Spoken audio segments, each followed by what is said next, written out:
Vašu podporu si nezaslúžia ale deti našej školy. Grant sme využili na pohybové aktivity, ktoré by sme chceli mať všade, kde sa bude dať.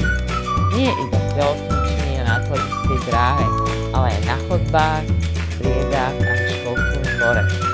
Rozhýbať chceme nielen deti, ale aj pani učiteľku. Naším heslom bude: keď sa neučím, tak si zakričím.